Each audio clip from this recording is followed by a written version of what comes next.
nilimpatia nafasi. Badala ya nikamwambia anisaidie mambo ya kahawa, akaenda kule, akaenda akaungana na makateli ya kahawa. Ati anauliza wananchi wamlipe shilingi 3 kwa kilo moja. Sasa ametoka hapo, ameenda kunitukana huko kwa Wajaluo huko Rusinga Island. Anaongea ati mambo ya kahawa.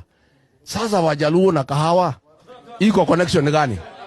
Hao Wajaluo aliwaambia akichukua rais atawatafutia soko ya samaki. Yeye haongei mambo ya soko ya samaki ya Wajaluo.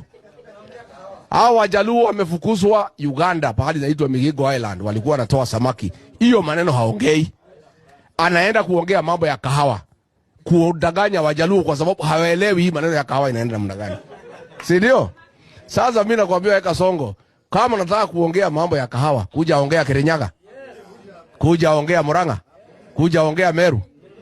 Unajua hii kahawa tulisubuana naye sana.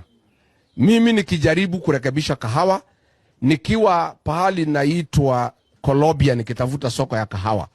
Yeye ameambia PS, alikuwa anaitwa Hasama, aite makatel kwa hoteli yake ya Weston, wapindue ile maneno yote nimepanga. Nikamwandikia message nikamtusi. Nikamwambia weka Songo ni bure.